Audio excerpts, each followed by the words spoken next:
मित्रांनो, समोर जी म्हैस आपण बघत आहात ह्या म्हशीची खरेदी एका शेतकऱ्याने केली आहे. बघू शकता म्हशीची क्वालिटी.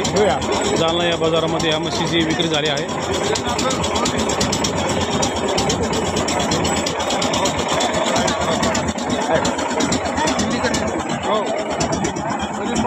मित्रांनो, याची खरेदी कशी केली आहे आपण शेतकऱ्यांना विचारणार आहोत.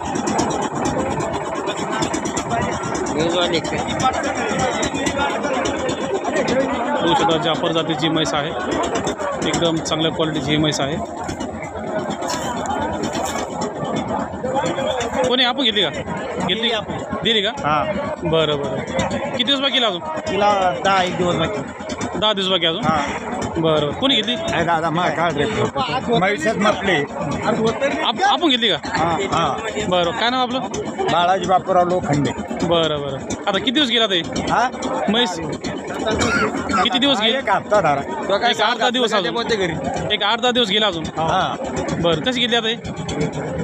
कशी घेतली? नाही एक 1.5 लाख म्हण. नाही 1.35ला देईल. 1.35 दिली. हां. बरं बरं. व्यापार. 135. बरं बरं. राईट. ठीक आहे. तर मित्रांनो, समोर जी म्हैस आपण बघत आहात ही 1,35,000 रुपयाला एका शेतकऱ्याने खरेदी केली आहे. या समोर घ्या. बघू शकता अशा प्रकारे सध्या जालना या म्हैस बाजारामध्ये म्हशीचे बाजारभाव आहे. जाफर जातीची म्हैस आहे. 1,35,000 रुपयाला घेतलेली ही म्हैस आहे. आपण घेतले ना? काय नाव? रामेश्वर लक्ष्मण वाघ. काय शेतकरी का व्यापारी? शेतकरी का? बरं बरं. दूध किती येईल अंदाज? अंदाज या माणसाला 12-13 लिटर दूध. 12-13 लिटर दूध. बरं बरं. सध्या भाव कसे आहे बरं बाजारामध्ये? याचे भाव आहे ना टाईट सध्या नाही का दुधाचे? ठीक आहे चालेल. ओके.